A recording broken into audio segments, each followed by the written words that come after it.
If you're a busy professional juggling long hours, family time, and you're trying to lose body fat, but you just can't break under that 20% body fat mark, I've found 5 key mistakes that could be keeping you stuck. You may feel like you're just too busy to go super strict on a diet or train super hard in the gym every day. But after 8 years of coaching successful men with hectic lifestyles, let me tell you, their busy schedule was not keeping them overweight. So let's talk about these 5 actual mistakes keeping you above 20% body fat and how to fix them without sacrificing your work schedule or your family time. This first thing is really important because it's like if you're trying to save money every single day or week and there's like little small amounts of money that is disappearing from your accounts without you actually noticing. And at the end of the month, you wonder why your accounts just aren't balancing. And this same problem applies to hidden calories. They sneak into your meals like oils, butters, dressings, sauces, nuts, and even drinks.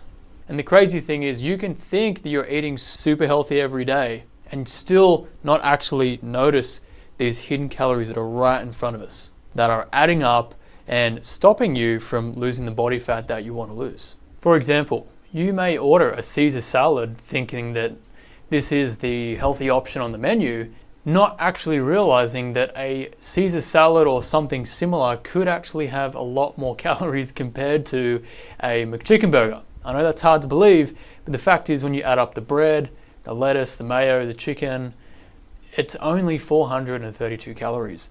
So you can see just how easy it is to blow out your calories even when you're eating healthy food. And this is why I teach every single client to accurately track the food that they're eating. Because if you don't, it's like hiring an accountant who doesn't look into your accounts, doesn't go through your numbers in your business or your finances, and the chances are that's going to get you into a lot of trouble. So with your nutrition, this means tracking the butters, tracking the oils, even if it's a teaspoon or a tablespoon or a little slice of butter, the spreads on the bread, the seasonings on vegetables, seasonings on salads. Sometimes if you're eating out and the vegetables or salad taste really good, it's because there's a lot of dressing on it. Or it could be that you are cooking some meat at home and you might have some oil on that or some eggs in the pan using a bit of oil. It all adds up over the entire day, over the entire week, over the entire month, and can be a lot more calories than what you actually think you're eating. And when you do this, when you track it accurately, you will get a big shock, just like I did when I finally learned proper nutrition. I was shocked as to how much food I was overeating when I had no idea. For like most of my life, I thought I was eating healthy, but I was actually eating way more food than what my body needed to get and stay lean. But even when you get your nutrition dialed in perfect like this, there's still another big mistake that can stop your fat loss right in its tracks. So just imagine that you are running a marathon and you're trying to sprint the entire distance. You start strong, you're going hard, giving it everything you've got, but soon you're exhausted.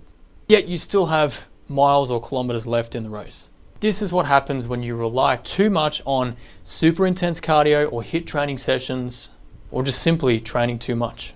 This leaves your body burnt out and just unable to recover within a busy schedule, while also making you way hungrier than you should be, which leads to overeating more food or potentially just binging out and blowing up your diet, which just pushes you back away from your goal even further. So these intense workouts like your CrossFit, your F45, HIIT sessions, boot camps, Tabata, whatever, they make you feel like you're training super hard and getting results, but they can lead to you feeling starved, jacking up your appetite. And here's the fact, if you do 30 to 40 minutes of a proper intense workout, you may only burn 200, 250, maybe 300 calories, which is like 2 tablespoons of olive oil or a slice of bread with peanut butter on it, 1 chocolate bar. It's the equivalent of very small amount of food. So doing these short, intense sessions won't actually get you ripped or lean in a noticeable way over the long term, despite improving your fitness and your stamina and maybe muscle mass a little bit with HIIT training. Let me show you what I mean. So the fact is, after an intense HIIT training style workout, your calorie burn will default back to the homeostasis, which means you can burn a lot of calories in a short amount of time, but as soon as you stop, the calorie burn drops back down. So to give you an example, if you compared the total daily activity across 24 hours from 2 different people, you could see that the person who just sits down all day and then just does one 30-minute HIIT training session and then sits down for the rest of the day, they might end up here on the total calorie burn chart. But then someone who is just getting up and moving around, so maybe they go for like a 10 to 20 minute walk here, then they take the kids to school, then they make a phone call and they walk around, and then at lunchtime they get another 10 to 15 minute walk, and then before dinner they might be on their feet kind of cooking or take the dog for a walk or whatever it is. Across the entire day they're burning more and more and more energy, which means that this person, even though they didn't do an intense HIIT workout, they still burnt more calories than someone who doesn't do anything and this does one little short burst of exercise, thinking that this is going to get them ripped, when ultimately it's the low intensity person who's actually going to be burning more body fat over the entire day. And that's the catch, because if you just do like one 30-minute crazy intense session, for the rest of the day you're going to feel starving and you're going to want to eat more food even while you're not kind of moving, you're just kind of sitting down doing nothing. Which is why these like super intense workouts can cancel out the calorie burn by simply re-eating the food that you just burnt in a short amount of session, compared to someone who is like gradually burning more calories throughout the entire day. This is why I recommend low intensity movement across the entire day, like walking, biking, cross trainer, something like, it doesn't really matter what it is, as long as it's not crazy intense. It's not going to jack up your appetite, but you will gradually burn more body fat over the entire day. And this will compound day after day, week after week, month after month, and you burn more fat than everyone else who's crushing their body in the gym almost every day. But even when you've figured out the perfect workouts and you've got your movement dialed in and you feel like you're just doing everything you can or everything that you can sustain within your busy schedule, there's one easy way to blow everything out of the water immediately and ruin your progress. And this often happens right when you reach a milestone or a goal. I'll explain. But first, let me ask you, have you ever opened a bag of chips telling yourself, I'll just have one small handful? And then before you know it, the entire bag of chips is gone, it's vanished, straight down the gob into your belly, never to be seen again. I admit I've done this probably too many times, but this is how a small little cheat snack or a cheat meal can turn into a cheat day, which turns into a cheat weekend. All it takes is this one little slip up to like snowball into a big problem, but it's not always about the chips or the chocolate. If you're out with friends or colleagues, business clients, whatever, at a restaurant or something like that, and you think, well, I've just had like 2 appetizers or 2 entrees, maybe there was a garlic bread, and then you think, oh, I had that, I've had 1 or 2 beers, and I've already screwed it up. I've messed up my whole diet, I may as well keep going, screw it, I've blown the whole thing. And it's like you've given yourself permission to just keep going and further deepen the burden of the binge, because in your mind, the damage is already done. And this is a common trap of just falling into a full-blown binge when it doesn't need to be. And there are a couple of ways to work around this, because even I love a good cheat meal, especially on a Wednesday night, which is date night, or otherwise on a Sunday, depending on how I'm feeling, and I'll show you how I do that. All right, so check this out. Let's say we have a normal day of eating. We have breakfast, then a snack, lunch, snack, and then dinner. But on a cheat day or a day that I want to have a cheat meal, here's what I'll do different. I might still have the same breakfast, I might still have a snack, but I will cut down my lunch. Maybe I'll just cut out the carb component or cut back on the fat component or less sauce, something. I'll do something to reduce the lunchtime. Then because I want to enjoy my dinner, I will cut this snack here. And then what I'm doing is adjusting my daily structure of food. Sorry, my writing's scrappy. And I'll reallocate these snacks and meals to my dinner so that ultimately the gross calories are pretty much the same at the end of the day. And this is simply how my clients can still eat out, go to events, enjoy family dinners, networking drinks, the odd ice cream with the kids, or a couple of wines with the wife, because we're not just doing nutritional budgeting, but we're doing nutritional planning. We're planning ahead and we're shifting around different meals to make our lifestyle fit our nutrition so that it becomes sustainable, so the results we're getting are consistent over the long term. This way you can still enjoy your food without stopping your body from burning off more body fat. But the fact is, even if you perfectly portion controlled every single meal that you ate across the day, there's still one common problem that can quietly sabotage your fat loss efforts. It was a huge problem for most of my life, and it still occasionally catches me out because I'm not perfect at this. And it's something that you might not even be aware of in your daily life until you start to notice what I'm about to expose. So imagine you're swimming upstream in a river without realizing the current is pushing against you. So no matter how hard you swim, every stroke is harder than it needs to be and you feel like you're going backwards. And then if you just stop swimming for a short, brief moment, or something gets in your way, the current quickly pulls you back even further. And this is exactly what happens when your environment around you is working against your fat loss goals. And there's even been a very interesting study on this by Dr. Brian Wansink from Cornell University. Here's a quick clip and I'll let him explain what I'm talking about because he does it better than I can. Is the simple convenience of food. What we found is that if you move a candy dish from a person's desk to just 6 feet away, they end up eating 9 candies on the desk. They end up eating 4 6 feet away. So why'd you eat so much less? Is it because it's hard to walk? They go, no, it has nothing to do with the effort.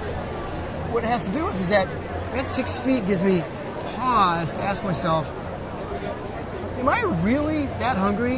And half the time they'd answer, no. So that's pretty crazy. The proximity of food around us will dictate how much of the food we will eat. And this is why if my missus opens up a bag of chips next to me, I'm going to eat some of those chips. And then I'll eat even more. But when the chips are away and they're in the back of the pantry, I forget that they're even there. So my point is, we often think that sticking to a diet, it's all mental. But it is equally environmental because our environment is influencing how we feel mentally. This is just how it is. So this is why it's important to make sure that snacks or any kind of junk food that you can easily grab, it's just that little bit harder to get to. It's just out of reach, out of sight, out of mind. Put it a few shelves lower in the fridge at the back, put it up the top shelf where you can't see it so that it doesn't just catch your eye and then start to poke at you with that temptation. And this affects me all the time. So I'm always making sure that I can't see these foods throughout my day so that I don't feel this urge and temptation to get it. Because all it takes is a bit of boredom, a bit of procrastination, a bit of distraction, and boom, the mind just wants to go for that food, especially when the stress kicks in. If you can relate to this, let me know. It's also important in an office environment. I've heard stories about clients, they have chips, snacks, biscuits, cookies, just kind of laying out in a social meeting area. So then when they're walking past, they can just grab it unconsciously without realizing. So it's important to hide those foods away or try to not go close to them, because by avoiding that, you're going to decrease the chance of you actually eating these foods, which is going to help you stick to your diet, stay in a fat loss mode, and gradually lose more body fat no matter how busy you are. So take a quick look at this, right? If you see these containers with like bars and little snacks here, and then these crispy things, and then bag of chips here, the chances of me eating those is so high versus this clean bench. There's no food, just some condiments here. Everything is packed away in the cupboards. This massively reduces the chances of snacking on foods that you don't need. And by doing this, you're giving yourself the space to just pause and interrupt the mental habit or urges to eat just for the sake of eating. And this is when you can deploy the broccoli test. So check this out. If you catch yourself feeling hungry, you want to ask, am I so hungry right now that I would eat raw broccoli? If the answer is no, then chances are you're just got like a emotional hunger, or you're triggered by stress, or you're bored, distracted, there's someone else in your environment eating food, or you can smell the food. There's some kind of external influence that's making you want to eat. You're not actually hungry. Your body doesn't need the food. You're not dying. You're not starving. You don't live in Kenya and need to hike 20 kilometers to find food.